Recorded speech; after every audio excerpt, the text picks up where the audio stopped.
Primero, entonces, buenos días con todos y espero que estén muy bien. Y claro, ¿no? Me imagino que están estudiando duro y parejo para si van a postular ahora, ¿no? Digamos, en este verano. Bien, entonces, hasta la sesión anterior, o sea, hasta la clase pasada, hemos hablado sobre literatura universal. Hemos repasado algunas obras, muy importantes, ¿no? De la historia literaria universal. Hoy día vamos a ingresar a lo que es la literatura española. Como ya se observa ahí en el PPT, aparece el título. Y acá tenemos el contenido, ¿no? Literatura española. Ahora, si la pregunta es ¿por qué estudiamos literatura española? Es porque estamos ligados a España principalmente por la lengua, ¿no? Nosotros, los peruanos, la gran mayoría, tenemos como nuestra primera lengua materna la lengua española, debido a que, como ustedes saben por historia, pues acá llegaron los españoles, ¿no? Entonces, por eso también estudiamos un poco la literatura española porque está ligado al origen de nuestra lengua. Entonces vamos a recordar hoy día 4 grandes obras, ¿no? De la literatura española. El poema del mismo Cid, ¿no? El Quijote, La vida es sueño y Rimas y leyendas de Becker. Pues acá tenemos una línea de tiempo de la literatura española que nos permite ubicarnos cómo fue, ¿no? El desarrollo histórico de esta literatura. Bueno, como ustedes saben, España apareció como un país nuevo en la Edad Media. Más antes no existía, pues, como un estado, ¿no? Era una serie de pueblos y durante la Edad Media va a surgir, ¿no? En primer lugar, a partir de la lengua, ¿no? Aparece el castellano, que va a dar origen a un nuevo país. Y luego España va a tener un gran desarrollo, ¿no? Se va a convertir en una potencia mundial durante el siglo XVI y el siglo XVII. Es también cuando llegan a América, ¿no? Entonces, este periodo de gran desarrollo se conoce como el siglo de oro. También los libros lo llaman Edad de Oro, porque realmente abarcó casi 2 siglos, ¿no? Así que Edad de Oro o Siglo de Oro, entonces es lo mismo. Y ese siglo de oro también se va a acabar. Y lo va a reemplazar, ¿no? El neoclasicismo. Nuevo, ¿no? Un nuevo clasicismo. Y finalmente, ¿no? El romanticismo en el siglo XIX. Entonces vamos a empezar por la literatura española medieval, donde la gran obra es el poema del mío Cid.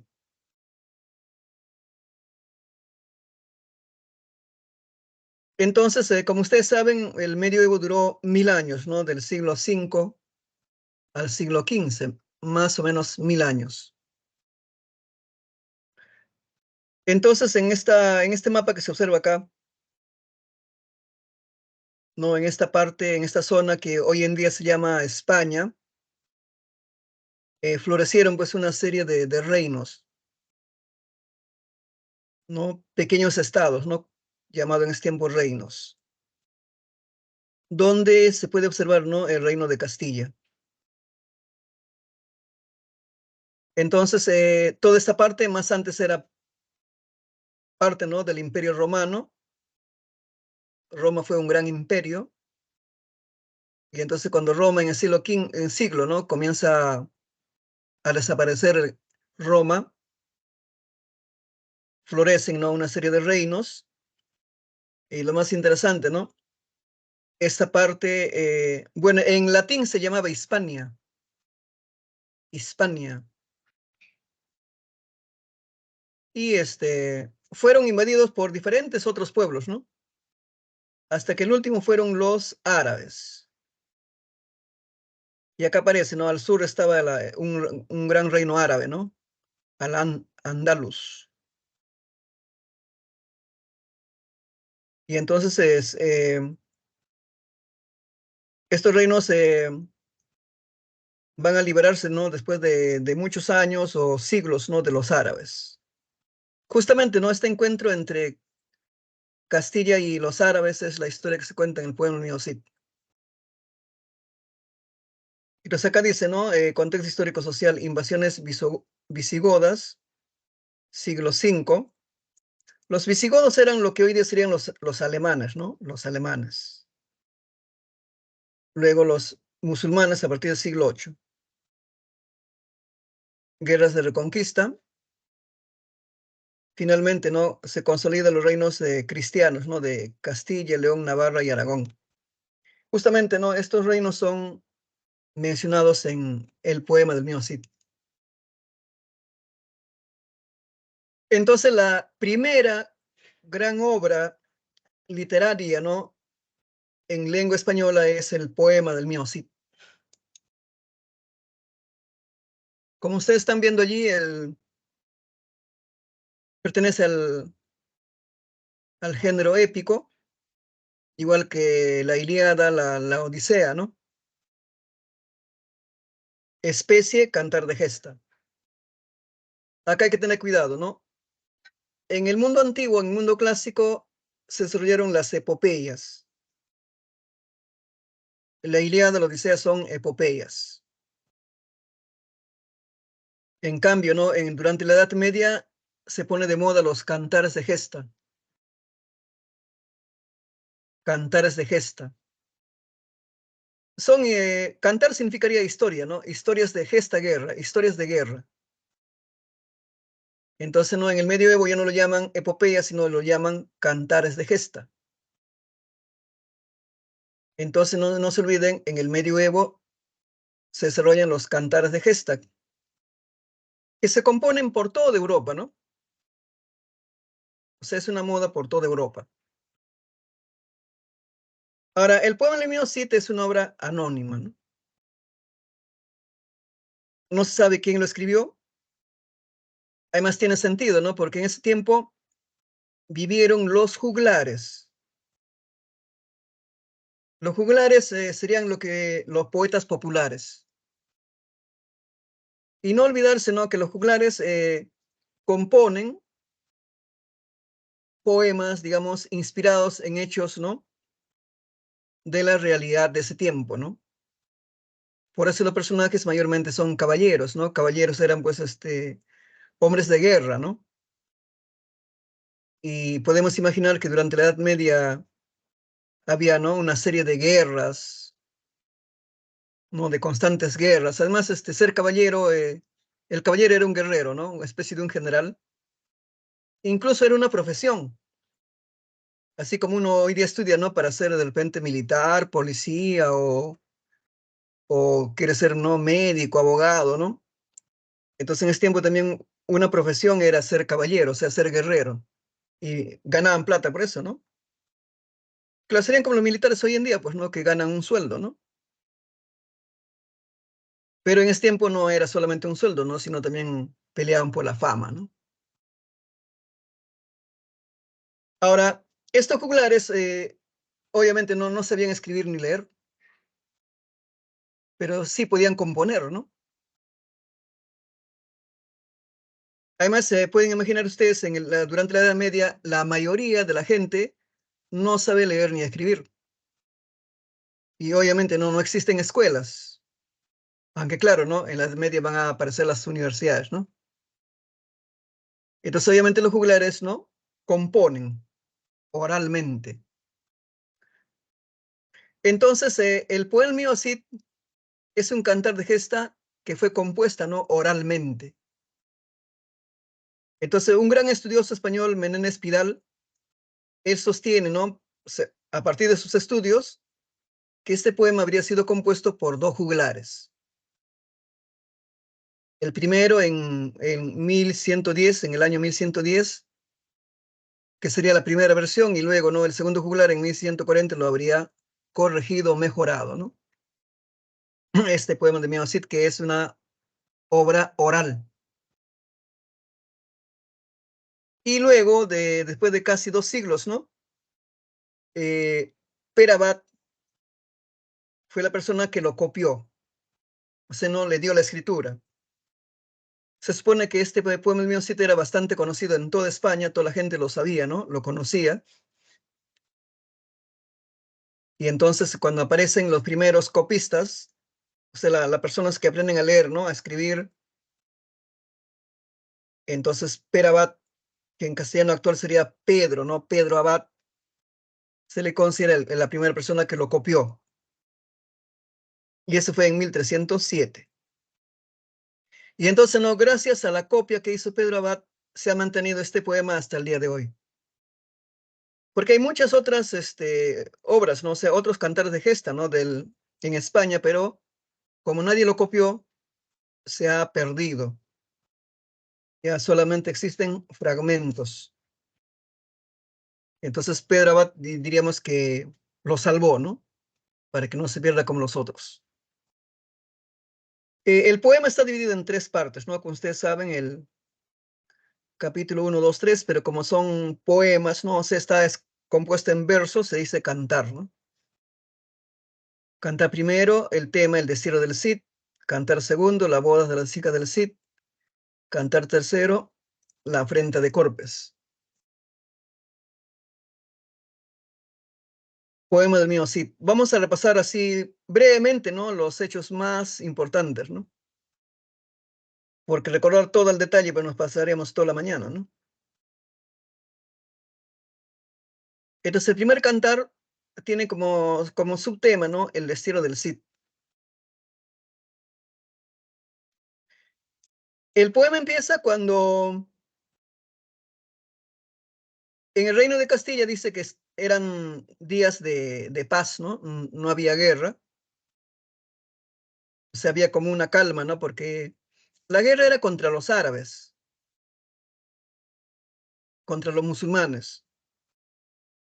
Entonces no era solamente guerra por territorio, ¿no?, sino también era una guerra religiosa, ¿no? Porque los castellanos son cristianos y los árabes son, pues, musulmanes. Y entonces dice Rodrigo Díaz, el Cid, que era, ¿no?, el principal general de Castilla, entonces no está en guerra, ¿no? Entonces lo que hace el rey Alfonso VI lo había encomendado, ¿no?, que fuera de pueblo en pueblo a cobrar los impuestos. O sea, cada pueblo le pagaba un impuesto al rey. Y entonces en uno de sus viajes en un pueblito se encuentra con un noble, un sobrino del rey. Este noble se llama Garci Ordóñez. Y entonces Rodrigo Díaz no descubre de casualidad que este Garci Ordóñez estaba traficando con armas. Estaba traficando con armas. Entonces estaba haciendo un negocio, ¿no?, vendiendo armas para que se peleen entre pueblos vecinos. Entonces el Cid lo que hace, le reprocha, ¿no?, su actitud de traficante, siendo un noble, ¿no? Y entonces, obviamente, García Ordóñez reacciona, ¿no? Se insultan, se quieren pelear. Ahora, García Ordóñez insulta a Rodrigo Díaz, ¿no?, despreciándolo, porque Rodrigo Díaz era de origen, digamos, popular, ¿no? Era un plebeyo que había ascendido a ser general porque era un gran guerrero. pero no era pues no pariente del rey. Entonces los nobles que no podían competir con él no a nivel de ser guerrero, lo ninguneaban por su origen. Además, no, el máximo título que había alcanzado Rodrigo Díaz era la de ser infanzón. Entonces, no, García Ordóñez lo insulta, ¿no? Diciéndole infanzón, ¿no? O sea, alguien de menor nivel que él. Y Rodrigo Díaz obviamente no se molesta y también, ¿no? Le podía dar una paliza, ¿no? A García Ordóñez. Pero como es sobrino del rey, no lo golpea, ¿no? Lo único que hizo, dice, lo tomó de la barba, ¿no? Le sacudió la barba. Entonces, en ese tiempo era una forma de humillación, ¿no? Que alguien te cogiera de la barba, pues no te sacudiera la barba. García Ordóñez, entonces, como no puede pelear con el Cid, humillado se fue, ¿no? A quejarse con su tío, el rey Alfonso VI, y lo va a calumniar, pues, al Cid, ¿no? Le va a decir a su tío que el Cid te roba, ¿no? De lo que cobra se queda con una parte. El tío obviamente le cree al sobrino, ¿no? Entonces lo que hace es el rey lo bota de Castilla al Cid. Le quita todos sus derechos, ¿no? Ya no es ya general, ni cristiano, ni castellano, ni nada, ¿no? Lo bota. Entonces el Cid lo que hace tiene que abandonar Castilla, ¿no? Y claro, ¿no? En la historia dice que él tenía pues una familia, ¿no? Tenía su esposa, doña Jimena, tenía sus hijas llamadas Sol y Elvira, y obviamente, ¿no? El Cid no podía irse al destierro, que significaba, ¿no? Ingresar a territorio de los enemigos, que son los árabes. Significaba pues estar en guerra perenne, ¿no? Y claro, ¿no? El peligro, ¿no? Y no podía irse con su familia, con su esposa y sus hijas, que eran niñas, ¿no? Entonces lo que va a pasar es que Rodrigo Díaz los va a dejar en digamos, en un convento. Ahí tiene un amigo, ¿no? Un sacerdote llamado Don Sancho. Él acepta cuidar, ¿no? Cuidar a la familia Cid. Ahora, eso es interesante, ¿no? Eh, Se supone que el rey no podía entrometerse en una parroquia, ¿no? O sea, los sacerdotes como que tenían autonomía. Entonces, no, ahí se queda doña Jimena y Sol y Elvira, ¿no? Con este sacerdote. Así que el Cid sale al destierro. Ahora, en el destierro, que al principio no, él se fue solamente con un grupito de parientes y amigos fieles, él todos los días, ¿no? Se enfrenta a los árabes, que en el libro lo llaman los moros, los moros. Así que Rodrigo Díaz, no, día tras día, pelea, ¿no? Y logra, ¿no? Victorias y victorias, ¿no? Porque era pues un gran guerrero. Y entonces dice que Rodrigo Díaz pues, era un gran jefe, ¿no? Porque no solo logra una victoria, sino que el botín que ganaban, que eran, ¿no? Objetos, ¿no? Caballos, cosas, ¿no? Alguna joya, ¿no? Lo que hacía Rodrigo Díaz era, lo repartía en partes iguales con sus soldados. Entonces, no todos los soldados le tienen mucho afecto, ¿no? O sea, no solo logran la fama, ¿no? De ganar una pelea, una batalla, sino que también se benefician económicamente todos, ¿no? En partes iguales. Esta forma de Rodrigo Díaz, ¿no? Va a difundirse por toda Castilla. Entonces, como en ese tiempo, ¿no? Ser soldado también era una forma de trabajar, ¿no? Una profesión. Muchos soldados, ¿no? De Castilla se van a unir, ¿no? Al Cid. Entonces, el ejército que al principio era más o menos como 10 personas, ¿no? Va creciendo, ¿no? Ya 20, 50, 100, 200, ¿no? 500 y así, ¿no? Mes tras mes, ¿no? Año tras año iba creciendo el ejército de Rodrigo Díaz. Y entonces, de este modo, Rodrigo Díaz va finalmente, ¿no?, conquistar un reino árabe. Este reino árabe se llamaba Valencia, ¿ya? Valencia. Era un reino árabe. Dice que este reino de Valencia era, pues, no, era un reino muy importante, ¿no? Porque era especie de límite, ¿no?, entre los árabes y los castellanos. Entonces, ¿no?, cuando Rodrigo Díaz conquista Valencia es un triunfo fundamental, ¿no? Porque supone que Valencia era, pues, una gran ciudad amurallada, ¿no? Dice que allí había un hermoso palacio, ¿no? Un palacio lujoso. Eh, Además, Rodrigo Díaz no solamente conquista, ¿no?, digamos, la ciudad, el palacio, ¿no?, sino que allí obtiene muchos caballos, ¿no? Cientos y cientos de caballos, caballos árabes, ¿no? También, obviamente, objetos, cosas, joyas, ¿no? Y además se queda a vivir, pues, ahí en Valencia, ¿no?, con su gente. Entonces, lo interesante, ¿no? En estas guerras, los soldados, no solamente ellos están en la guerra, ¿no?, sino ellos marchaban con su familia. O sea, detrás de ellos venía su familia. Entonces, no, Rodrigo Díaz se convierte en el nuevo gobernante de Valencia. Y entonces ahí, ¿no?, se va a juntar con su familia. Bueno, acá hay una cosa interesante, ¿no? Rodrigo Díaz, no le tiene cólera a rey Alfonso VI, a pesar de que lo votó por una calumnia, ¿no? O sea, nunca le tiene cólera. Más bien siempre le tiene afecto. Él lo considera como un padre, ¿no?, al rey. Y entonces de Valencia, donde encontró muchos caballos, ¿no?, dice que le mandó, pues, no, de regalo al rey más o menos 500 caballos de los mejores. Y lo más curioso, el rey Alfonso VI recibe feliz el regalo.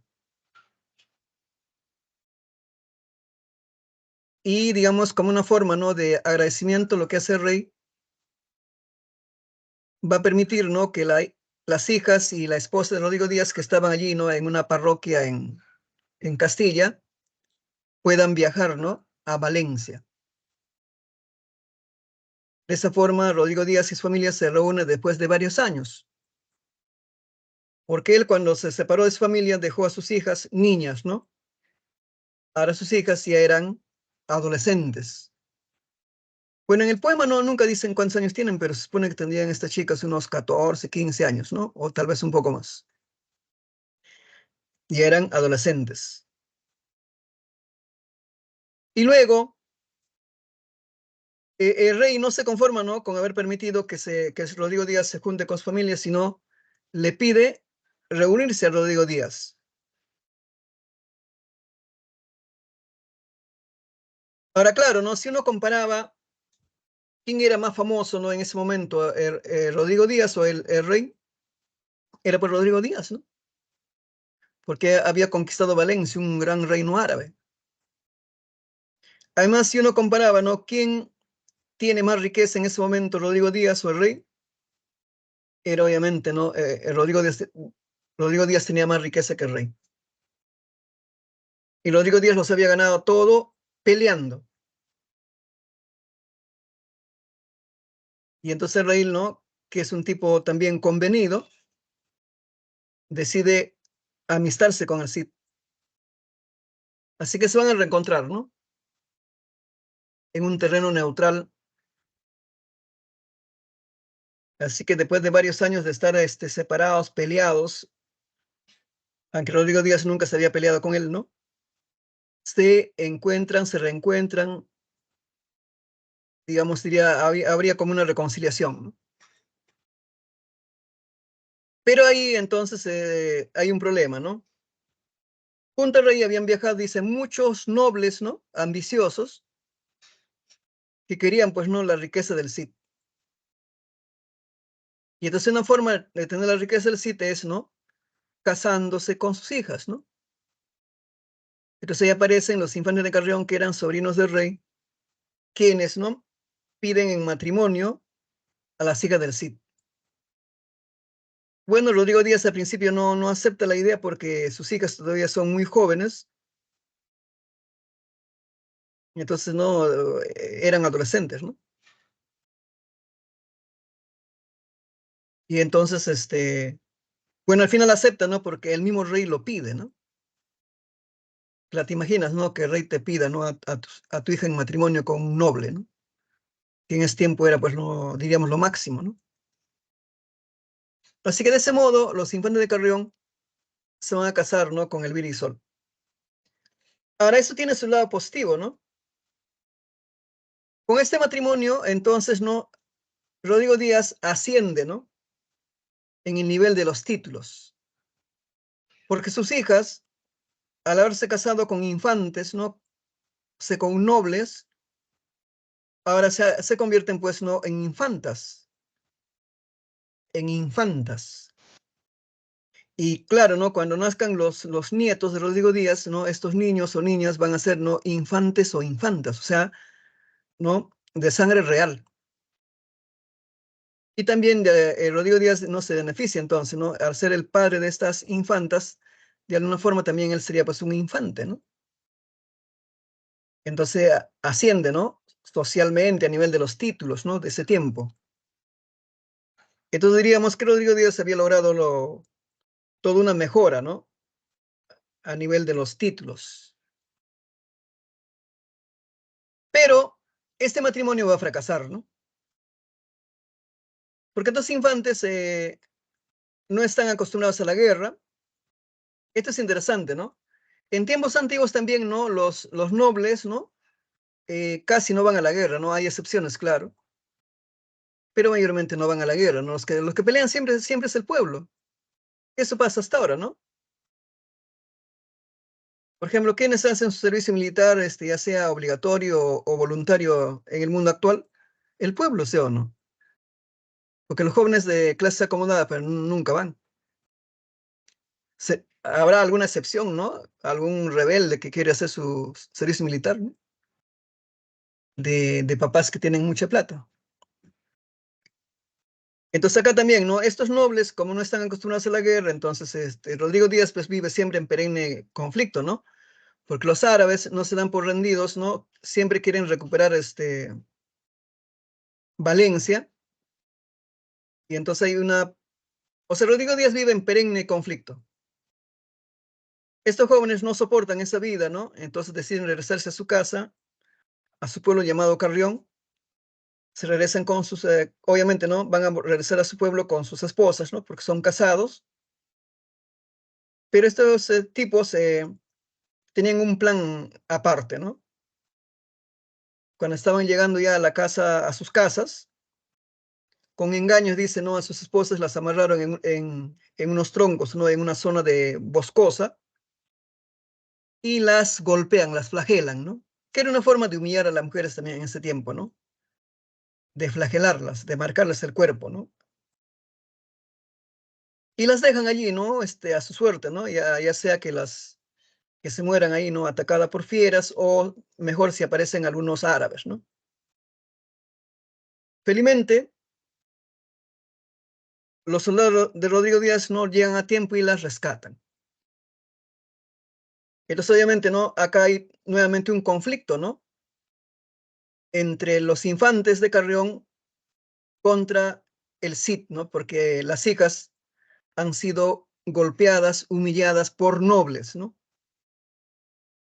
Entonces, como que se vuelve al principio, ¿no? Porque el poema empezó cuando Rodrigo Díaz se pelea con un noble, ¿no?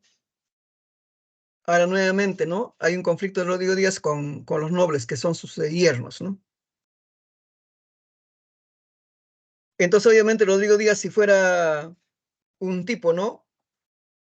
Muy violento, habría ido pues a buscar los infantes y los mataba facilito, ¿no? Porque eran cobardes. Él lo que hace, los denuncia, ¿no? Ante el rey. Claro, le va a decir al rey, no, usted me pidió a mis hijas, ¿no? Y mira cómo han quedado, ¿no? Así que el rey convoca a una corte, ¿no? En la ciudad de Toledo. Entonces, en ese juicio, entre yernos y suegro, el rey le da la razón pues, a Rodrigo Díaz, ¿no? Entonces, digamos, el veredicto es que deben pelear, ¿no? En un duelo a muerte, Rodrigo Díaz contra los infantes. Obviamente eso es una cosa facilita para Rodrigo Díaz, ¿no? Él los puede matar con una mano a los dos, así que Rodrigo Díaz no va a pelear, sino va a elegir, ¿no? A dos jóvenes que son sus sobrinos, ¿no? Sus parientes, para que se enfrenten a estos cobardes, ¿no? Y como es evidente, los sobrinos de Rodrigo Díaz matan fácilmente a los infantes de Carrión. De esa forma, recupera el honor, ¿no? La honra, las hijas y, claro, la familia del Cid. Y la obra termina cuando llegan, dice acá, ¿no? Mensajeros, y entonces dice, ¿no? Los infantes de Navarra y Aragón piden en matrimonio a las hijas del Cid. Entonces, ahí termina la obra, ¿no? Así que está sobreentendido que, de todas maneras, las hijas del Cid se van a casar con nobles, ¿no? Y claro, finalmente Rodrigo Díaz dice, ¿no? Murió en su casa de vejez. Eso también es interesante, ¿no? Un hombre que pasó su vida peleando, o sea, estuvo, ¿no? En tantas guerras, no muere en la guerra, ¿no? Sino muere en su casa de vejez. Y claro, ¿no? Sus hijas finalmente seguramente se casaron con estos infantes. En resumen, los peores enemigos de Rodrigo Díaz no son los árabes, ¿no? Sino los mismos castellanos, o sea, su misma gente. Y lo odian al Cid básicamente, ¿no? Porque se supone que era un gran guerrero, ¿no? Y ellos no podían ser igual que Rodrigo Díaz. Entonces no se amparaban en que eran nobles, ¿no? Tenían la sangre azul, ¿no? Y Rodrigo Díaz era del pueblo. Solo por eso le tenían cólera, ¿no? Eso es interesante, ¿no? Bueno, el poema Cid dice no tiene métrica irregular, claro, es una composición oral, rima asonante, ¿no? Series monorrimas porque se repiten, ¿no? Se repiten. Entonces acá hay un fragmento, ¿no? Entonces el tema principal del poema Cid, ¿no? El destierro y la represión de la honra del Cid. Otros temas, ascenso social por méritos en la guerra, ¿no? Enfrentamiento de la nobleza linajuda con la advenadiza. O sea, la nobleza linajuda son, pues, ¿no? Los parientes del rey.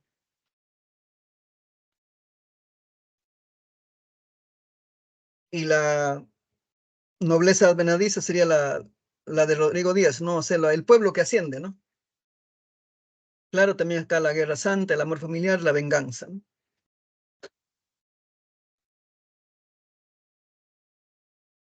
Entonces, no, esto es la primera gran obra que conocemos en castellano, ¿no? Hoy día llamado lengua española. En ese tiempo se le llamaba básicamente como lengua castellana.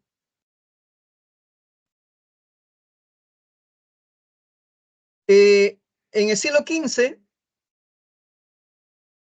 finalmente no surge ya no es solamente Castilla, ¿no? Todo esto se juntan, se unen y nace, ¿no? España, ¿no?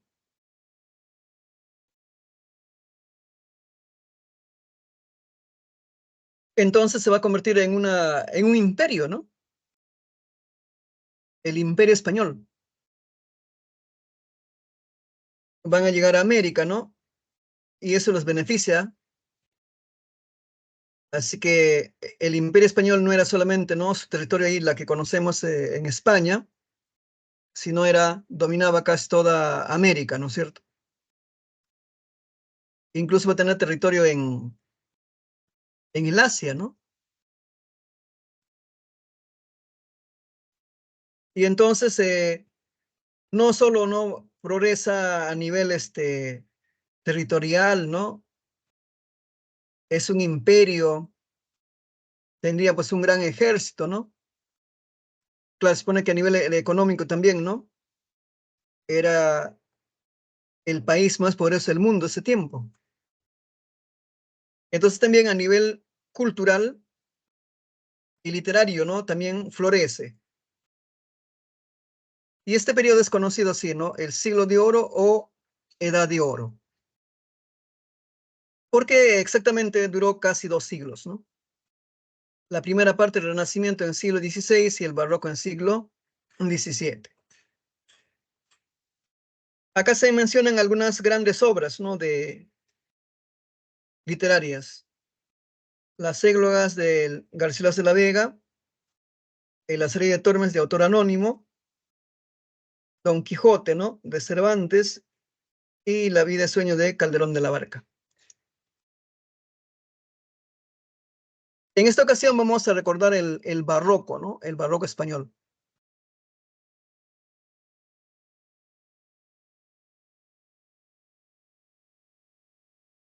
Bueno, primero fue el Renacimiento, ¿no? Renacimiento significa volver, ¿no? A renacer el modelo clásico griego-romano.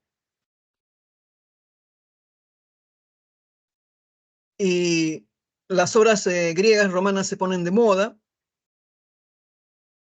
¿no? El hombre se convierte en el centro del pensamiento filosófico, literario, ¿no? En todo, ¿no? Y se deja de lado el pensamiento medieval, ¿no? Que era teocéntrico, sé que Dios era el centro. El Renacimiento duró también un siglo. Y este periodo va a ser reemplazado por el Barroco, que es, ¿no? Esencialmente una corriente artística, ¿no? El Barroco. Ahora, claro, ¿no? ¿Cómo podías diferenciarte, ¿no? Del Renacimiento? Porque los temas son casi lo mismo. Entonces, una forma de diferenciarse, ¿no? Que encuentran los artistas, ¿no? Que proponen esta nueva corriente es el lujo. ¿Ya? El Renacimiento sería un arte sobrio. Entonces, no diferenciarse era, no digamos, crear un arte lujoso. Acá dice, ¿no? Destaca su estilo recargado y su retorcimiento formal. En literatura emplea la metáfora y el hiperbatón. Claro, ¿no? Las obras literarias se escriben en un lenguaje lujoso. Incorpora alusiones mitológicas. Eso se parece también al Renacimiento, ¿no? Evidencia un gran dinamismo, el cual equivale a la inestabilidad. Ahora, claro, ¿no? Si bien es cierto, España era la potencia del mundo, pero no era, pues, digamos, un país que vivía, ¿no? Digamos, en tranquilidad, ¿no? Habían guerras constantes, ¿no? Contra los ingleses, ¿no? Ingleses, los franceses, ¿no? Ahora, esas guerras es por economía, por dinero, ¿no? Por riqueza. Eso pasa hasta ahora, ¿no es cierto? Las guerras que vemos hasta ahora es por dinero, ¿no? Entonces, obviamente, el arte también refleja, ¿no? Ese conflicto, ¿no? Y claro, también, ¿no? Había pestes, había muerte. Además, en ese tiempo la gente moría joven, ¿ya? La mayoría de las personas morían jóvenes. Una minoría, ¿no? Llegaba a ser así viejo, ¿no? O anciano. Habían pestes constantes, así como acá, ¿no? Como hubo el COVID, siempre había, ¿no? Además, la ciencia pues estaba recontra atrasada en ese tiempo, ¿no? El hombre es concebido como un ser inconstante, ¿no? De vida pasajera, cuyo final es la muerte, claro, ¿no? Eso, ¿no? El hombre muere joven, hay guerras, enfermedades, pestes, ¿no? Pandemias. Acá se puede observar, ¿no? Más o menos el interior de un templo, de una iglesia, ¿no? Totalmente lleno de lujo. Este es un arte barroco, todo de lujo, ¿no? O sea, ¿no? Una arquitectura así bastante lujosa, ¿no? Tiene tantos dibujos y trazos, ¿no? Dice, emplea contrastes como vida y muerte, ¿no? Realidad, ficción, locura, cordura. La vida es una representación, no hay distinción entre realidad y ficción. Otra cosa interesante es que en el barroco, los artistas, principalmente los escritores, comienzan a hablar, ¿no? Del concepto de ficción, ¿no? La ficción sería, ¿no? Que tiene que ver con la imaginación, la invención, ¿no? O sea, la realidad, ¿no? Lo que se ve, lo que se puede palpar, ¿no? Y la ficción, lo que puedes imaginarte. Pero no hay obras que plantean, ¿no? Cómo esta realidad entre realidad y ficción se puede, digamos, sentirse como algo natural, ¿no? O sea, la idea de que en qué momento algo es real, en qué momento algo es ficción. O sea, que ya no se puede diferenciar. Entonces, ¿no? Una obra genial del barroco, ¿no? Es el Quijote. Miguel de Cervantes Saavedra es, ¿no? Uno de los grandes novelistas más importantes, ¿no? De la historia universal, ¿no? Es, ¿no? El narrador más importante, ¿no? De la lengua castellana.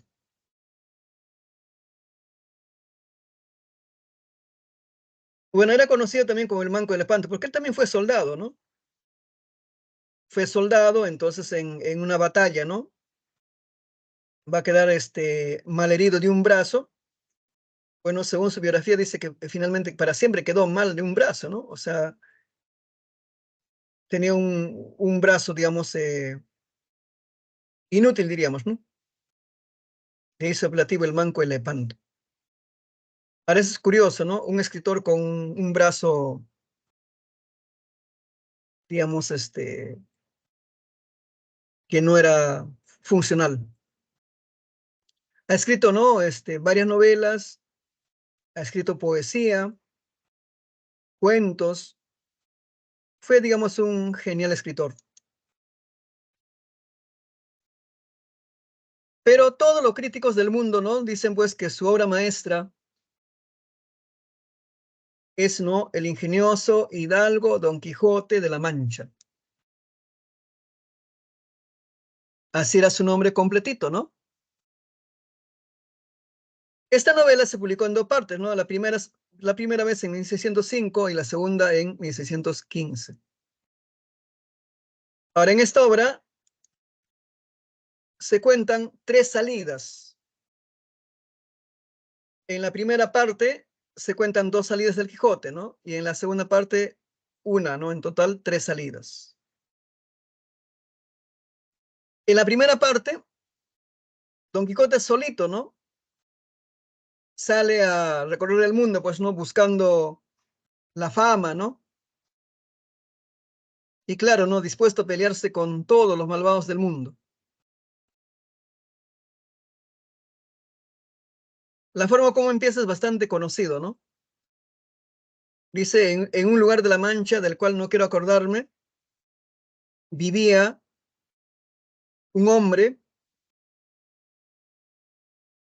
dice, no, ni joven ni viejo, dice, ¿no? Sino maduro, dice. O sea, ni joven ni viejo, sino maduro. Este señor dice que se llamaba, pues, Alonso Quijano, ¿no? Se llamaba Alonso Quijano y había cumplido 50 años. Dice que este señor, Alonso Quijano, no se había casado, ¿no? Entonces era solterón, vivía acompañado, ¿no? De una sobrina y una ama de llaves. Y lo más interesante, a este señor, don Alonso Quijano, le encantaban los libros. O sea, ¿no? Su hobby, bueno, finalmente, ¿no? Su modo de vida era leer. Le gustaba leer y leer, ¿no? Día y noche. Dice que su habitación, su cuarto, estaba lleno de libros, ¿no? De miles de libros. Dice que prácticamente ya no se veían las paredes. Solamente se veía, ¿no? La puerta que estaba, ¿no? Abierta, ¿no? Porque si no, ¿cómo entraba y salía? Y claro, la ventana, ¿no? Pero el resto de la habitación, ¿no? Estaba lleno de libros. Y lo más interesante, dice, ¿no? La mayoría de estas obras o de estos libros eran, dice, novelas de caballería.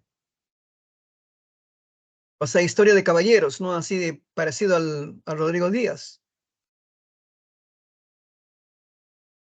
Así que Alonso Quijano era fanático de los libros. Y entonces dice, pues, ¿no? Un día que de tanto que leía, ¿no? Un día él comenzó a imaginarse que él era un caballero, ¿no? Entonces, como él era Alonso Quijano, su apellido Quijano, dice que su apellido no le gustó para ser caballero. O sea, no era un apellido digno de caballero. Se cambió, ¿no? Comenzó a buscar cómo podría ser su apellido, ¿no? Quijano se cambió, ¿no? A Quesada, no le gustó. Quijada, tampoco, ¿no? Así estuvo buscando, ¿no? Variantes hasta que llegó a su mente la palabra Quijote. Ese le gustó. Entonces él se cambia de apellido, ¿no? Se va a llamar ahora Quijote. Ahora, como él había nacido en este pueblito llamado La Mancha, pues no era una costumbre en ese tiempo, ¿no? Colocar tu nombre con tu lugar de nacimiento, entonces, ¿no? Quijote La Mancha. Y ya sonaba bonito, ¿no? Para caballero, Quijote La Mancha. Además, no, él sabía que los caballeros no tienen títulos. Él se agregó 3 títulos: ingenioso, hidalgo, don. 3 títulos. Así que al final quedó su nombre impresionante de caballero: el ingenioso hidalgo Don Quijote de la Mancha. Así que salió esa primera vez, ¿no? Solito, ¿no? A recorrer el mundo. Y ahí justamente, ¿no? En esa primera salida va a ser armado como caballero, ¿no? En un hotel de mala muerte que era un hotel campestre, ¿no? Así popular. Entonces en ese tiempo, ¿no? A los hospedajes, ¿no? Se le llamaban ventas. Y a ventas significa hospedaje, hospedaje popular. Y va a regresar a su casa, ¿no? Porque se da cuenta de que estar andando solito no tiene sentido, ¿no? Va a regresar a su casa para buscar un compañero, un acompañante. Ahí va a aparecer pues el famoso Sancho, ¿no? Sancho Panza era su vecino, ¿no? Era un campesino analfabeto, o sea, Sancho no sabe leer ni escribir. Así que, ¿no? Su vecino lo va a convencer, ¿no? Que lo acompañe, ¿no? Y entonces, Sancho va a decir, pero ¿qué cosa? ¿Cómo me beneficio, no? Porque Sancho tiene familia, ¿no? Él tiene esposa y tiene hijos, ¿no? Así que Don Quijote le ofrece, ¿no? 3 cosas, ¿no? La fama, o sea, no ser reconocido por todo el mundo. También, ¿no? Le ofrece, ¿no? Pagarle, ¿no? Le dice, cuando regresamos de las aventuras te voy a entregar todos los burros que tengo en mi corral. O sea, pagarle con burros. Y también le dice, ¿no? Sancho, además, ¿no? Tú vas a ser gobernador de una ínsula, le dice, ¿no? Así que a Sancho le parece interesante las 3, ¿no? Las 3 cosas, ¿no? La fama, el dinero y claro, ser gobernador significa el poder. Y acepta acompañarlo de este modo, ¿no? La segunda salida, ahí aparece Sancho, ¿no? Y claro, la historia más famosa es esto, ¿no? De los molinos de viento, ¿no? Donde Don Quijote ve gigantes, ¿no? 40 gigantes que lo llamaban para pelearse, ¿no? En cambio, Sancho Panza ve molinos de viento, ¿no? Que están allí a lo largo del río, que están girando, ¿no? Que obviamente no son brazos. Entonces, esto es interesante porque el loco ve gigantes, ¿no? Que los retan a pelear. En cambio, el pragmático Sancho ve lo que es, pues, ¿no? Molinos de viento. Y claro, el loco finalmente va a enfrentarse, ¿no? A los gigantes. Pero Sancho lo que ve es, ¿no? Como Don Quijote se está peleando, ¿no? Con estos molinos, ¿no? Que era un absurdo, pues, ¿no? Entonces, esa famosa escena es, ¿no? El más impresionante en esta gran obra, ¿no? Donde como unos pueden ver una cosa y otros pueden ver otro, ¿no? Y claro, finalmente van a regresar, ¿no? Cansados, ¿no? A su pueblo, a La Mancha. Dice que ahí iba a terminar la obra, ¿no? Pero va a salir publicado una segunda parte del Quijote, ¿no? Y lo más curioso, el autor no era pues de Cervantes, no era otro, ¿no? Un tal Avellaneda. Así que esta obra tiene una segunda parte falsa, ¿no? Apócrifa. Y por supuesto nunca se supo quién era ese Avellaneda, seguramente era un seudónimo, pero nunca se llegó a descubrir quién fue.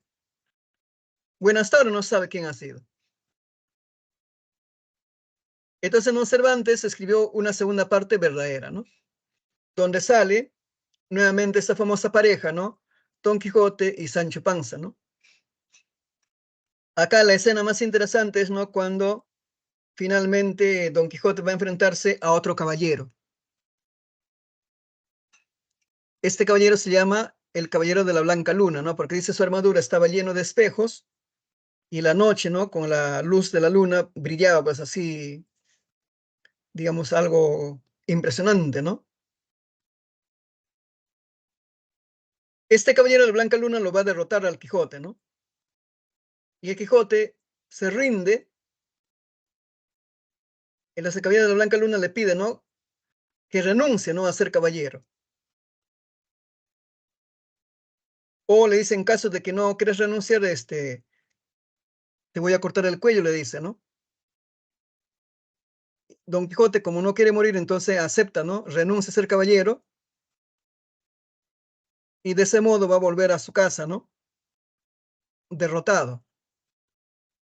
Pero conforme va, digamos, acercándose, ¿no? A su pueblo, a La Mancha, comienza a recuperar, dice, la cordura, ¿no? Comienza a recordar de que él realmente, pues, no es ningún caballero, de que no se llama Don Quijote, ¿no? Sino que él sabe que su nombre verdadero es, ¿no? Alonso Quijano. Y claro, Sancho Panza, ¿no? Está con él, es su vecino. Y también, ¿no? De pronto, este caballero de la Blanca Luna también había sido otro de sus vecinos, ¿no? Un joven llamado Sansón Carrasco.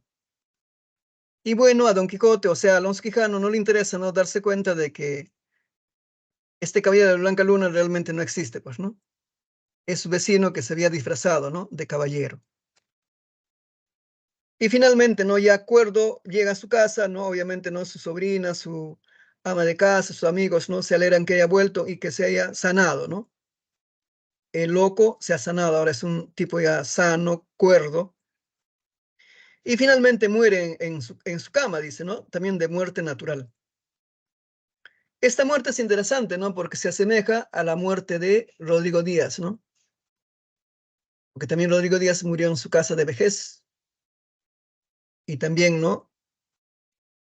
Alonso Quijano también murió en su casa de vejez. Así que esta es una novela, ¿no? Una novela.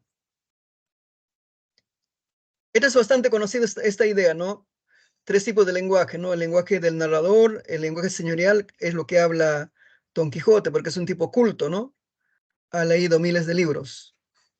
El lenguaje coloquial es la forma de hablar, ¿no? De Sancho Panza, que es un hombre, ¿no? Un campesino que no sabe leer ni escribir, o sea que habla pues al modo popular.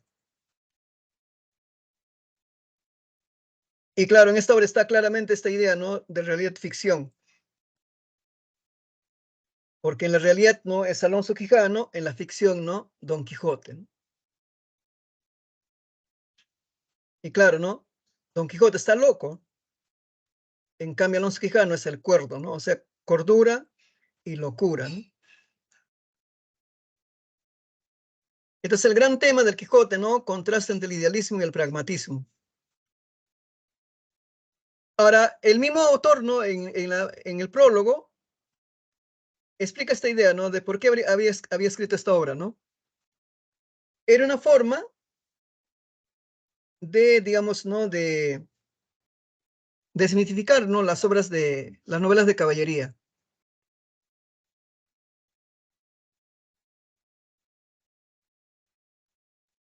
Y claro, ¿no? Don Quijote y Don Sancho son dos tipos humanos eternos, ¿no? El idealista Don Quijote y el pragmático Sancho Panza, ¿no? Ahora también hay escenas donde intercambian roles, ¿no? Como el loco y el cuerdo, ¿no? El cuerdo es Sancho y el loco es Don Quijote. Un día cuando se despiertan, se habían trastocado los papeles, ¿no? Sancho se había vuelto enloquece, ¿no? O sea, y Don Quijote no se vuelve cuerdo. Así que esta es una genial novela, ¿no? Uno lo puede leer N veces y nunca te cansas de leerlo. Es como ver una película que te gusta tanto, ¿no? Que tú lo puedes ver N veces y no, te sigue gustando, ¿no? Así que todas las técnicas que vemos en el cine actual, eso ya está en el Quijote. O sea, Cervantes inventó, diríamos, el cine actual. Todas las técnicas están allí, en esta genial novela. Y claro, ¿no? También surge el teatro, ¿no? En el Siglo de Oro. Y dice que tenía bastante éxito, ¿no? El teatro.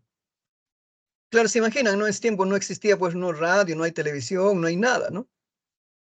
Entonces, ¿cómo era una forma de entretenerse a la gente? Era el teatro. Era el teatro. Lo más interesante, el gran autor, ¿no? Que va a fundar el teatro español es Lope de Vega, ¿no? Él va a mezclar la tragedia y la comedia, ¿no? Porque en Grecia inventaron tragedia y comedia separados. Lope de Vega dice, ¿no? El teatro para que sea parecido a la vida real hay que mezclar, ¿no? Lo trágico y lo cómico. Claro, porque la vida tiene esas cosas, ¿no? Tiene cosas buenas y malas, diríamos, ¿no? Pero sí, claro, no sería mucho más real, ¿sí o no? Y claro, ¿no? El público asistía, ¿no? Encantado a ver estas obras porque era una forma de entretenerse. Y claro, también podías aprender, ¿no? Muchas cosas. Y también, ¿no? Claro, este se ve, es un local teatral, ¿no? Que existen todavía, ¿no? Hasta ahora en España como especie, pues, ¿no? De casonas, ¿no? Que se conservan hasta ahora, así como acá en Lima, ¿no? Existen casonas del tiempo de la colonia, ¿no es cierto? Era un teatro escrito en verso, ¿no? En octosílabos. Entonces, ¿no? En el Renacimiento vivió Félix López de Vega, el padre del teatro español. Él escribe un teatro popular, nacionalista, ¿no? Porque cuenta historias de España, riqueza inventiva, ¿no? Él es el creador del teatro y ya no se va a llamar tragedia ni comedia, sino lo va a llamar drama. O sea, él inventó el tercer tipo de teatro, ¿no? El drama. Es un teatro popular y, digamos, representa, ¿no? Temas históricos. En el siglo XVII vive, pues, Pedro Calderón de la Barca, ¿no? Un dramaturgo barroco, mayor lirismo, ¿no? Perfección formal y técnica, tendencia a la idealización y la alegoría, temas reflexivos y filosóficos. Pedro Calderón de la Barca entonces vivió exactamente en el siglo XVII, ¿no? máximo representante del teatro barroco de tendencia cortesana del siglo de oro. Su obra maestra, La vida es sueño. Ahora, es una historia ambientada en Polonia cuando el autor es español, es interesante, ¿no? Los personajes son nobles, ¿no? Reyes, príncipes, ¿no? Cortesanos. Entonces, claro, es teatro, pero ya no es no tragedia ni comedia, sino drama, ¿no? Un drama filosófico. Está escrito en octosílabos, rimado, está dividido en 3 actos. En teatro se dice actos o jornadas, ¿no? En cambio, si fuera novela diríamos capítulos. Carácter alegórico. Alegórico significa simbólico. Lenguaje culto y estilo solemne. Claro, es una obra barroca. Aquí nos cuentan la historia de un príncipe, ¿no? Segismundo. Segismundo es un príncipe que está encarcelado desde que nació. Eso es interesante, ¿no? ¿Por qué un hombre podría estar encarcelado desde que nació? En un principio parece un absurdo, ¿no? O sea, desde que era bebé está encarcelado este hombre. Ahora, claro, en la obra ya lo conocemos, es un hombre ya adulto, ¿no? Se supone que tiene ya más de 20 años. Vive encarcelado y no solamente encarcelado, sino encadenado. Entonces uno podría pues inferir, ¿no? De que es alguien tan malo, ¿no? Que no solo está encerrado, sino encadenado. Entonces la obra empieza cuando 2 jóvenes que viajaban, ¿no? De un pueblo llamado Moscovia se iban a otro pueblo llamado Polonia, que eran reinos, ¿no? De casualidad, ¿no? Al buscar, o sea, el viaje es, ¿no? A caballo, y como llega la noche, ¿no? Tienen que buscar dónde dormir. Es el bosque, ¿no? La montaña. Y ahí buscando, ¿no? Dónde dormir, de casualidad descubren que hay, pues, ¿no? Ahí en una montaña, ahí dice como un pequeño castillo, ¿no? Entonces, estos jóvenes son, ¿no? Rosaura y Clarín. Ahora acá lo curioso es que Rosaura, que es una chica, dice que estaba disfrazada, ¿no? De caballero, o sea, de hombre. Claro, uno de los motivos de por qué se disfraza como varón es que para viajar, ¿no? Sin problemas en ese mundo de guerras, ¿no? De conflictos, ¿no? Era pues no mejor aparentar ser hombre que mujer, ¿no? Así que Rosaura y Clarín, al ver este lugar, ¿no? Van a pedir hospitalidad por una noche, ¿no? Ingresan porque estaba, dice, ¿no? La puerta entreabierta. Y entonces ahí descubren a este hombre, a este joven, encadenado, ¿no? Y claro, ellos no saben que ese es un príncipe, ¿no?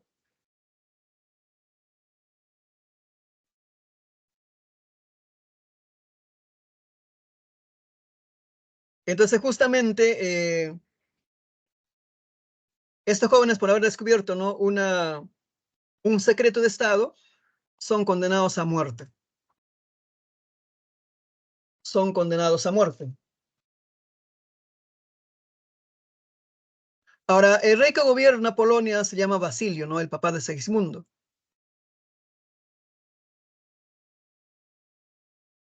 Entonces dice que Basilio es un hombre, ya un anciano, ¿no? Un anciano. Entonces él va a convocar a una asamblea urgente, ¿no? En el palacio,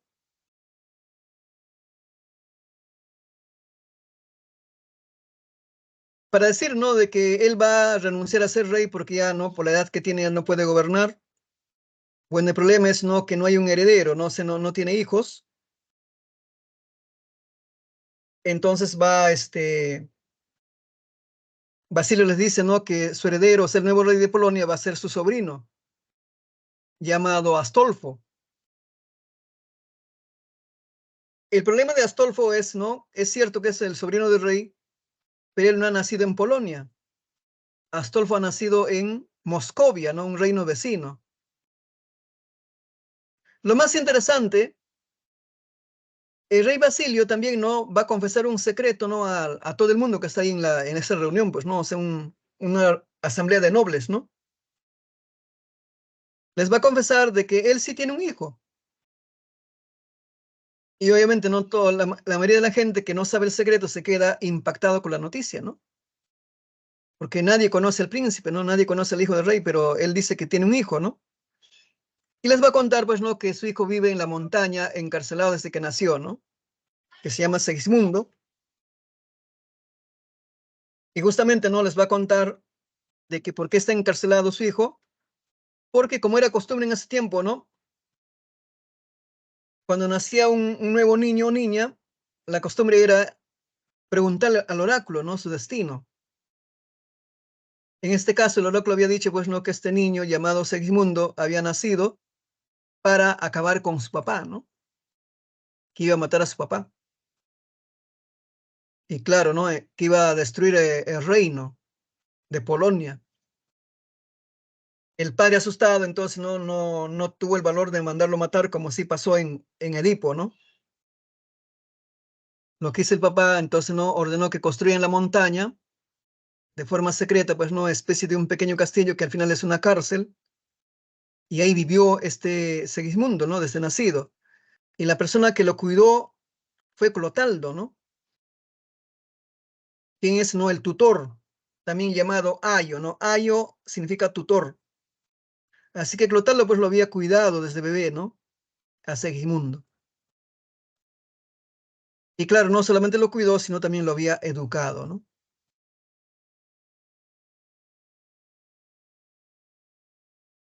Pero el día que debía juramentar a Astolfo, el pueblo no está de acuerdo, ¿no? Además, ¿no? Como el mismo rey ya contó el secreto, pues ya no existe secreto, ¿no? O sea, todo el pueblo sabe que existe un verdadero príncipe, ¿no? Se llama Segismundo, que está en la montaña, ¿no? Así que el día en que debía juramentar el rey, el nuevo rey, ¿no? Astolfo, el pueblo polaco se revela y entonces justamente ahí aparece esta chica, ¿no? Rosaura, que fue la que conocí al principio, ¿no? A este joven encarcelado, ¿no? Lo vio por primera vez. Ella, como conoce, ¿no? En qué lugar de la montaña está esa cárcel, ella va, digamos, guiar al pueblo, ¿no?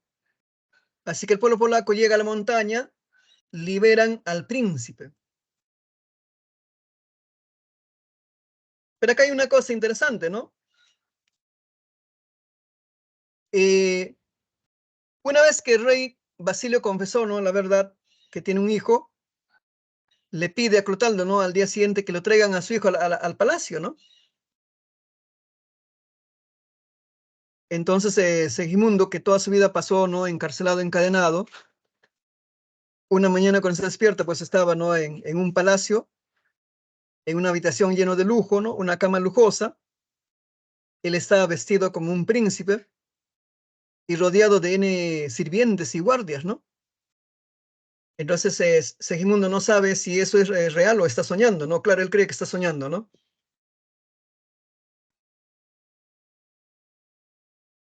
Y entonces todo el mundo le dice, pues príncipe, ¿no? Entonces ahí aparece Clotaldo, quien conoce a ese niño, ¿no? Es su tutor. Entonces Segismundo le dice a Clotaldo, ¿no? Le dice, dime la verdad, ¿esto es real o estoy soñando, ¿no? Y Clotaldo le dice, no, es real. Y entonces Segismundo le dice, no, y la cárcel, las rejas, ¿no? Las cadenas. Y Clotaldo le dice, no, pero ¿de qué hablas? ¿De qué cárcel hablas? Le dice, no, tú has vivido siempre acá, le dice, ¿no? Nunca ha habido cárcel, ni cadenas, ni nada. Entonces obviamente Segismundo no sabe qué hacer, ¿no? O sea, ¿de qué está hablando él? Y entonces, ¿no? Su reacción de Segismundo es, quiere agredir a Clotaldo, ¿no? Pensando que le está mintiendo, ¿no? Entonces los separan y entonces, finalmente, ¿no? Como que se desquicia y bota a todo el mundo de su cuarto, ¿no? Pero hay un joven criado que no quiere moverse, ¿no? Porque el rey le había dicho, pues no, tú le vas a ayudar en todo al príncipe, ¿no? Entonces Segimundo como quiere quedarse solo y entonces este joven no acepta, Segimundo lo que hace, como está así, ¿no? Como está así como desquiciado, lo agarra al joven este y lo lanza por la ventana, ¿no? Con tan mala fortuna dice que al caerse, ¿no? Este joven se desnuca y muere. Entonces, según Basilio, según el rey, es cierto que su hijo pues es un tipo violento, ¿no? Porque el rey dice, no, mira, mi hijo está libre un minuto y ya mató a uno.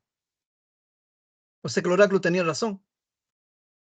Así que ordena que lo regresen a la montaña, ¿no? A la cárcel, ¿no? En la siguiente escena, Segismundo está nuevamente, ¿no? En la montaña, en la cárcel, ¿no? Vestido con pieles como un salvaje, encadenado, ahí está la reja, la cárcel, ¿no? Y claro, no, ahí aparece Clotaldo, y entonces cuando le pregunta a Clotaldo, ¿no? Le dice, he soñado que era príncipe, he soñado que estaba libre, etcétera. Entonces, cuando le pregunta a Clotaldo, ¿no? Le dice, no, yo alguna vez salí de este lugar, Clotaldo va a decir nunca, pues, ¿no? Entonces, finalmente, Segismundo no sabe cuál es lo real y cuál es la ficción. Pero al final el pueblo lo libera, ¿no? Y lo van a convencer, ¿no? De que no es un sueño, ¿no? De que sí lo llevaron un día al palacio, ¿no?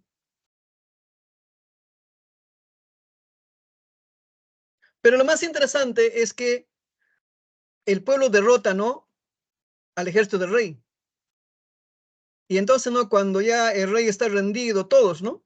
Los nobles que deben, ¿no? Morir ahí, a manos del nuevo rey, que es Segismundo.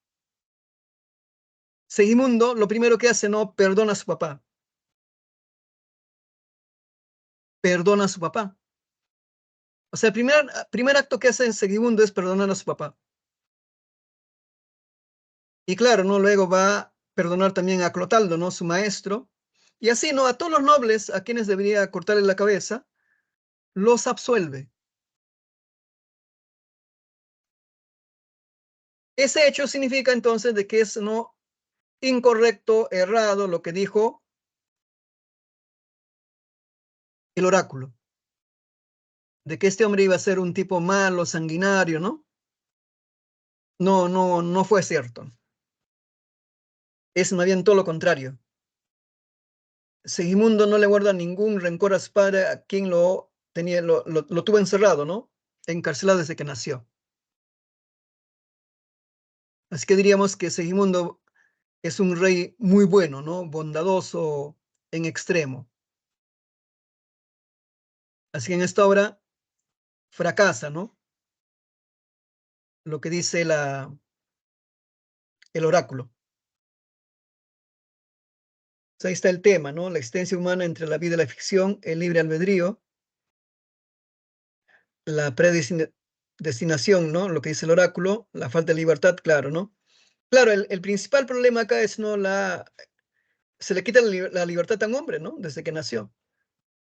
Claro, ¿no? Va a ser liberado ya, pero de adulto. Este tema del libre albedrío también es interesante, ¿no? Es lo que sería popularmente, ¿no? El tema del azar o la mala suerte, ¿no? La mala suerte. Muchas veces en nuestra vida, ¿no? Suceden cosas imprevistas, ¿no? Sería pues el libre albedrío.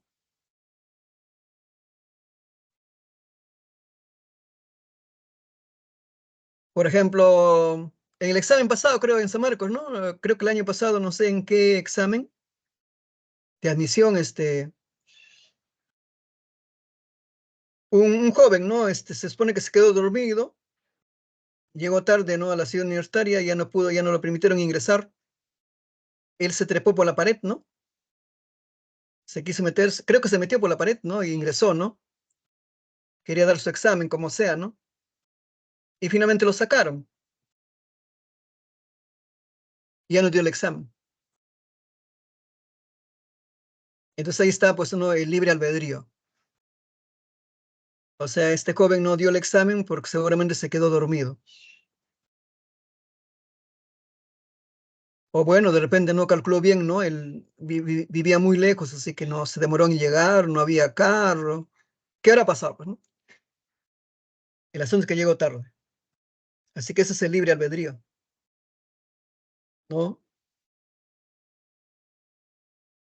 Hay también historias, ¿no? De estudiantes que van a dar examen y justo, ¿no? El día que debían dar examen, se enferman, ¿no?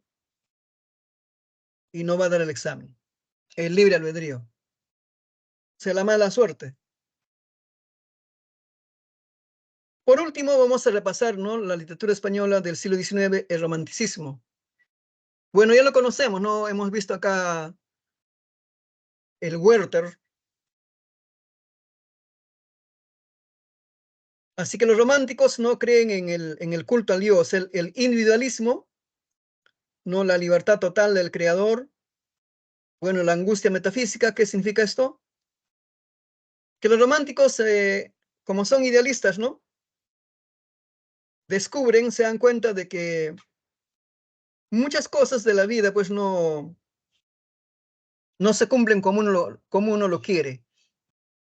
Entonces hay una angustia, ¿no? Una desesperación. Y eso también se nota en el Werther, ¿no? O sea, Werther ama tanto a Carlota, o sea, no la ama a esta chica, la prácticamente, ¿no? La idolatra, ¿no? Pero ella pues no lo quiere a él, ¿no? Por más que Werther, ¿no? Expone que era un tipo culto, se supone que era un tipo muy simpático, ¿no? Un tipo muy bonito, ¿no? O sea, tenía todo, ¿no? La de un hombre casi perfecto. Pero Carlota no lo quiere a él. Carlota ama a otro, ¿no? A Alberto. Que además, según la novela, era un tipo frío, ¿no? Era un tipo que era más pragmático, ¿no? Entonces, no, Werther vive pues la angustia metafísica, ¿no? Que finalmente, claro, se va a matar, ¿no? Porque no entiende, no sé cómo, no soy casi perfecto y esta chica no me corresponde, no me ama, ¿no? Entonces, claro, el idealismo, ¿no? Valoración del histórico, ¿no? Claro, a los románticos les gustaba la Edad Media, ¿no? Porque era un mundo también bastante, diríamos, idealista. El gran autor español, ¿no? Del romanticismo es, como ustedes saben, Bécquer, ¿no? Bécquer, un gran escritor que murió también joven, ¿no? Como todo romántico, se murió joven. Eh, Fue poeta y también narrador. Bueno, se le conocen solamente estas tres obras, ¿no? Porque murió joven, ¿no? Se sabe que murió con TBC, ¿no? Que era, en ese tiempo era una enfermedad mortal.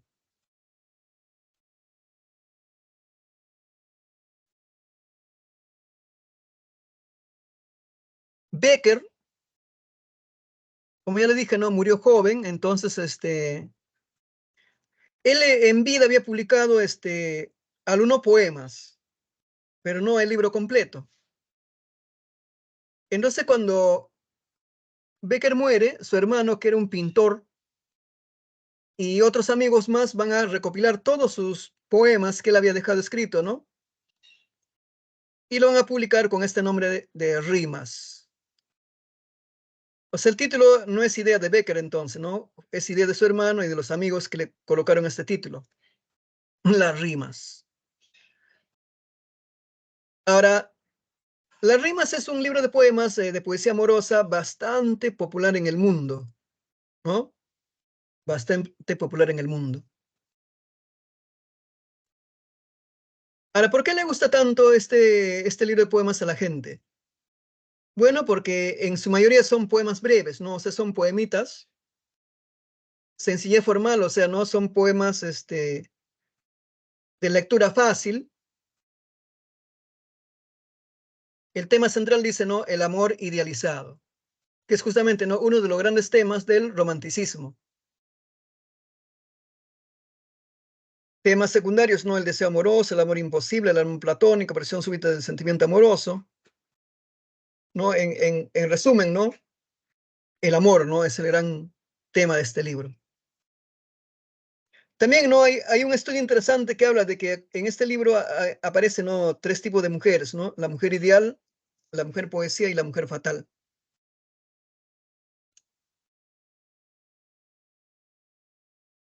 Ahora, hay un grupo de poemas que hablan, ¿no?, de la inspiración.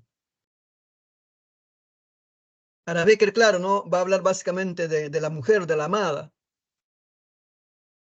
Pero hay un grupo de poemas que hablan de la inspiración, o sea, ¿de dónde nace el poema? Bueno, acá dice Becker, ¿no? Mientras la ciencia de descubrir no alcance las fuentes de la vida y en el mar o en el cielo haya un abismo que al cálculo resista, mientras la humanidad siempre avanzando no sepa a dónde camina, mientras haya un misterio para el hombre, habrá poesía. Mientras sintamos que se alegra el alma sin que los labios rían, mientras se llore sin que llanto acuda a nublar la pupila, mientras el corazón y la cabeza batallando prosigan, mientras haya esperanzas y recuerdos, habrá poesía. Mientras haya unos ojos que reflejen los ojos que los miran, mientras responda el labio suspirando, el labio que suspira, mientras sentirse puedan en un beso sus almas confundidas, mientras existe una mujer hermosa, habrá poesía. Así que el poeta dice, ¿no?, que el poema nace del misterio, el poema nace, ¿no?, de las esperanzas, de los recuerdos, pero también el poema nace, ¿no?, a partir de una mujer hermosa. Acá tenemos otras rimas. Por ejemplo, la rima 21 es interesante, ¿no?, porque es apenas tiene 4 líneas. Poesía breve, ¿no? Este es bastante popular, ¿no? ¿Qué es poesía? Dices mientras clavas en mi pupila tu pupila azul. ¿Qué es poesía? Y tú me lo preguntas. Poesía eres tú. Entonces, ¿no?, el poema equivale, ¿no?, a la amada. Claro, la amada inspira poesía. En la rima 24, dos rojas lenguas de juego que a un mismo tronco enlazadas se aproximan y al versarse forman una sola llama. Dos notas que del laúd a un tiempo la mano arranca y en el espacio se encuentran y armoniosas se abrazan. Dos olas que vienen juntas y a morir sobre una playa y que a romper se coronan como un penacho de plata. Dos jirones de vapor que del lago se levantan y al juntarse ya en el cielo forman una nube blanca. Dos ideas que al par brotan, dos besos que a un tiempo estallan, dos ecos que se confunden. Esas son nuestras dos almas. O sea, la pasión amorosa, ¿no? Digamos, en su total plenitud. O sea, diríamos el amor ideal, ¿no?, que se consuma.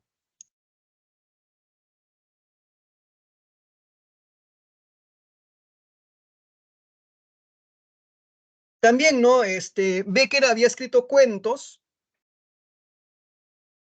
y entonces, como les dije, ¿no?, como él muere joven, eh, claro, él había publicado algunos cuentos, otros quedaron, digamos, inéditos, ¿no?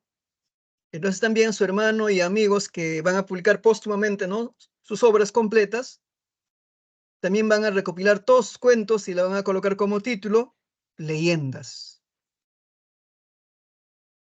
Así que Becker tampoco le colocó este título, ¿no? Fueron el hermano y los amigos.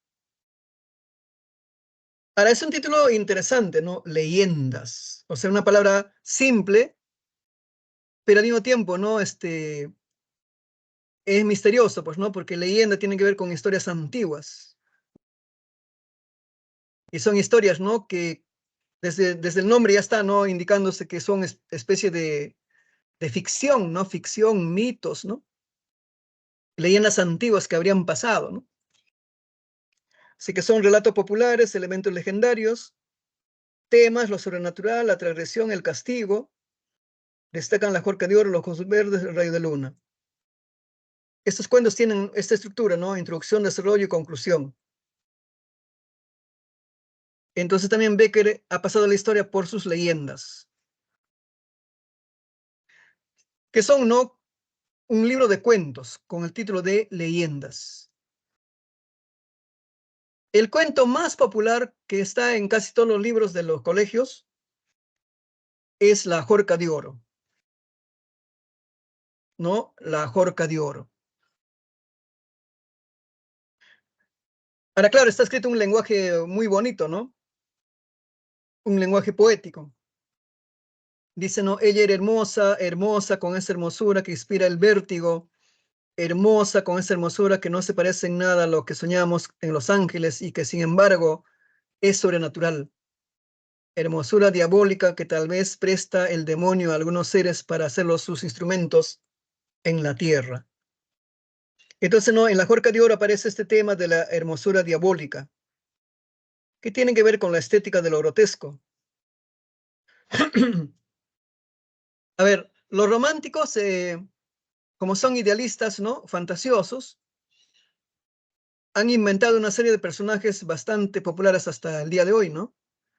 El personaje Drácula fue inventado durante el romanticismo. El personaje Hombre Lobo fue inventado durante el romanticismo. O sea, lo sobrenatural, ¿no? También, ¿no? Esta mezcla de historias donde de la hermosura y lo feo, también, ¿no? Es una invención de los románticos, ¿no? Ahora, claro, ¿no? También existían en literaturas antiguas, ¿no? Pero durante el romanticismo alcanza, ¿no? Un gran desarrollo. O sea, esta mezcla, ¿no? Que no sería, digamos, muy estético. Por ejemplo, ¿no? El jorobado de Notre Dame, ¿no? Que se enamora de la chica bonita y la chica bonita como que le corresponde, ¿no? Entonces, esto sería, ¿no? La estética de lo grotesco, ¿no? O sea, de cómo se podría ver un romance, ¿no? Entre, diríamos, un ser monstruoso y una chica bella, ¿no? Pero ese era muy atractivo, ¿no? Para las historias, ¿sí o no? Entonces, en Becker, lo diabólico está ligado a la hermosura. ¿Cómo? En este cuento,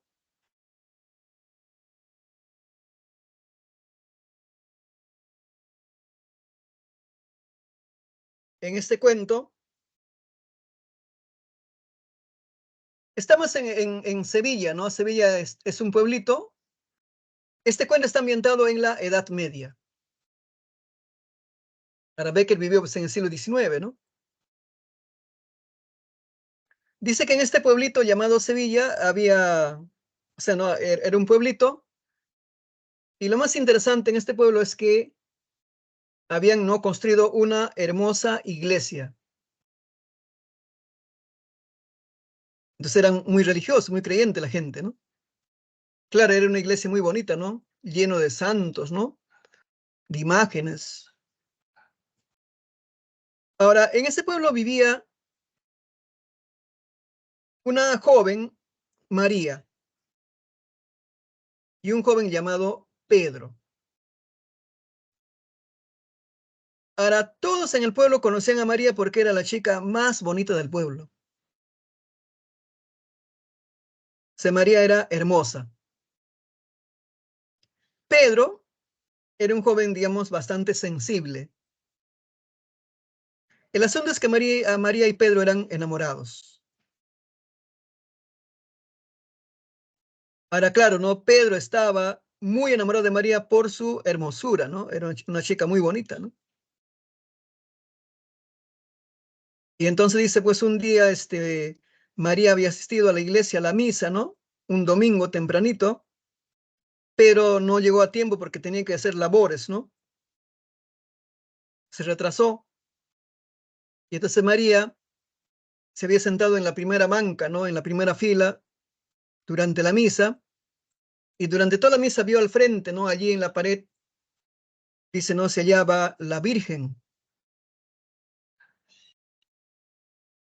Y entonces esta Virgen, ¿no?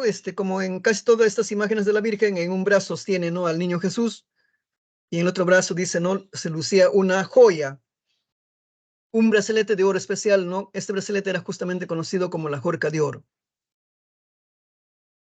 Y entonces María, durante toda la misa, en lugar de estar rezando o concentrado en el rezo, ella simplemente se había fijado minuto a minuto en la Jorca de Oro. Y claro, finalmente María deseaba, ¿no? Para ella esa Jorca de Oro.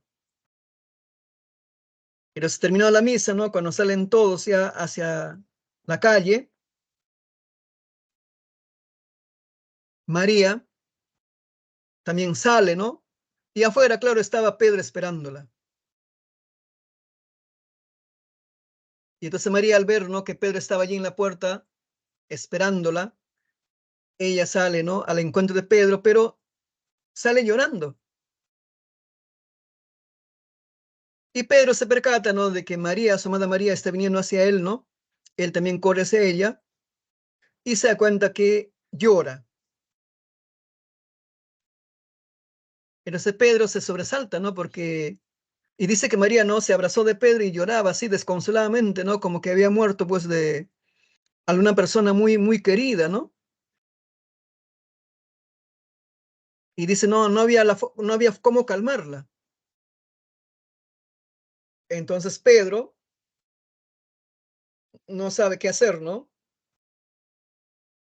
No sabe qué hacer. Voy a tomar una foto ya de esta clase, porque así me piden.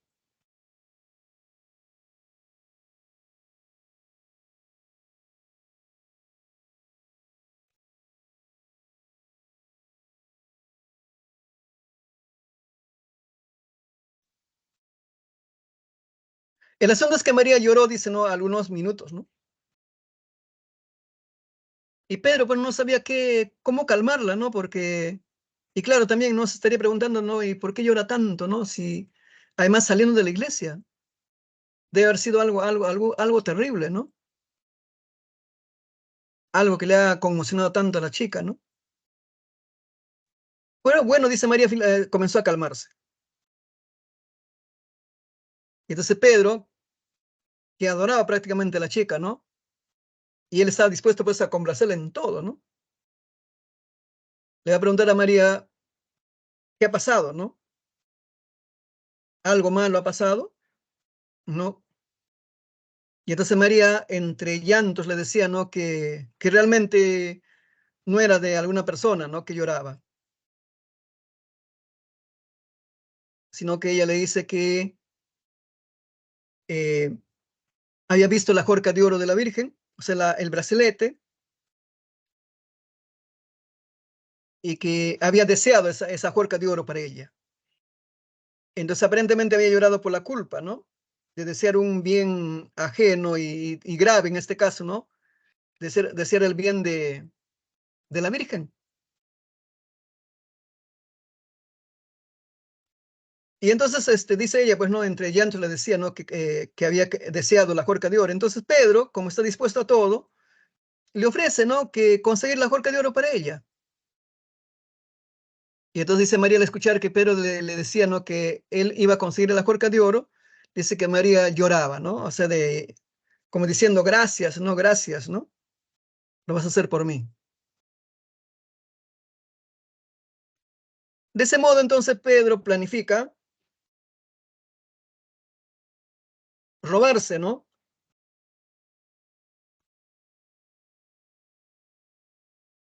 la jorca de oro. Y claro, ¿no?, va a ir al día siguiente a la misa, se va a sentar, dice, ¿no?, igualito que María en primera fila, ¿no?, frente a la Virgen, y durante toda la misa, pues, planifica cómo robar, ¿no? Y obviamente no puedes robarte en plena misa, entonces, ¿no? Una vez que terminó la misa, dice que Pedro va a esconderse, ¿no?, en la iglesia hasta que se vaya el vigilante, ¿no?, de la iglesia.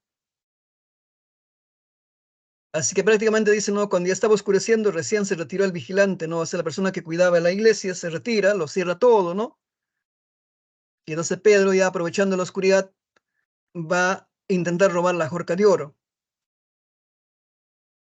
Y entonces dice, no, pegó una banca, se subió, alcanzó, ¿no? Comenzó a sacar la jorca de oro y Pedro se siente, ¿no?, que alguien lo está mirando. Él temeroso se voltea, ¿no?, pensando que de repente el vigilante ha vuelto o alguien más se quedó, ¿no? Y claro, él cree, ¿no?, que ya ha sido descubierto, ¿no?, por alguien. Y entonces, Pedro felizmente dice, no, no vio a nadie. Pero sí se percató, ¿no? De que esa iglesia estaba llenecito de imágenes, de cuadros, de estatuas, ¿no? De santos y santas, ¿no? Pero claro, no son pues seres vivos, ¿no? Son de yeso, de metal, de madera, etc. Así que él volvió a su trabajo, ¿no? A su tarea, ¿no? Y finalmente dice, nos sacó la jorca de oro del brazo de la Virgen y ya lo tenía en su mano, ¿no? Así que esa joya por fin iba a ser para su amada María. Y entonces dice, ¿no? Cuando estaba a punto ya de bajarse de la banca, nuevamente siente miradas, ¿no? Y cuando se voltea, dice que quedó horrorizado, porque al voltearse para ver, ¿no? quién era que lo estaba mirando, se da cuenta de que todas las imágenes, ¿no? Todas las estatuas, todos los cuadros, dice, ¿no?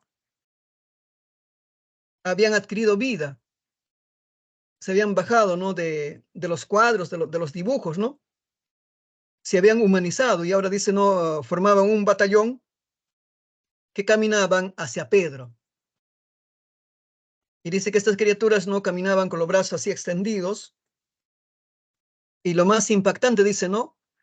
En lugar de ojos, dice que tenían especie de hoyos de donde salían así como chispas, ¿no? Como rayos, ¿no? En dirección a Pedro.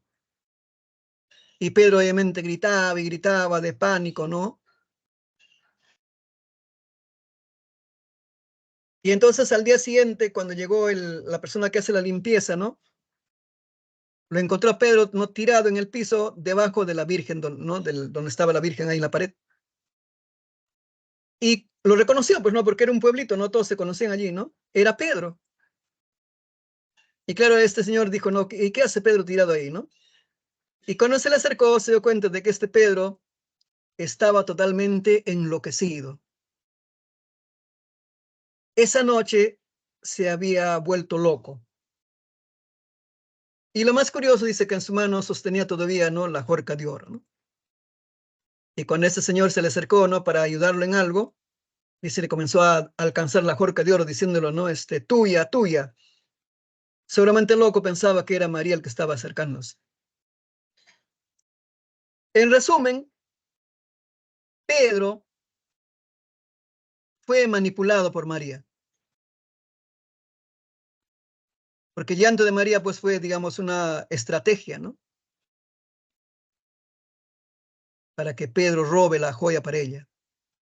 Entonces ahí está esta figura de, ¿no? La hermosura diabólica. O sea, era una chica no tan bonita que usaba su belleza para manipular. Es una paradoja, ¿no? Porque la belleza, ¿no? Asociado a lo diabólico, ¿no? O sea, al mal. Cuando se supone, ¿no? Que la hermosura, pues, debería estar ligado a lo bueno, ¿no? Acá era para el mal. Entonces, según Becker, ¿no? Los diablos no son, pues, ¿no? Con cuernos y cola, ¿no? O sea, criaturas monstruosas, ¿no? Sino que son criaturas bellas, ¿no?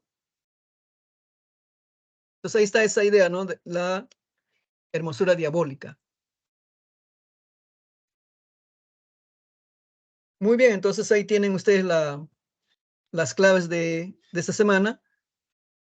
Hay un boletín, ¿no? Que yo supongo ustedes lo leen y tienen la parte teórica, que es todo lo que hemos explicado acá, está al detalle en el boletín. Hay que leerlo, ¿no? Leerlo. Y luego hay que resolver los ejercicios, ¿no? Primero resuelvan, ¿no? Y luego al final comparan las claves, ¿no? Ahora es bueno fallar, ¿no?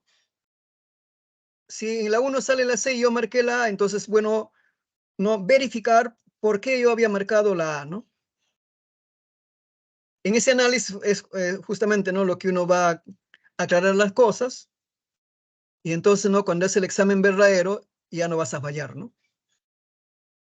O sea, es mejor fallar en la práctica que en el examen verdadero. Jóvenes, entonces, hasta acá nuestra sesión de hoy día. Que tengan un buen día. ¿Ya? Buenos días con todos.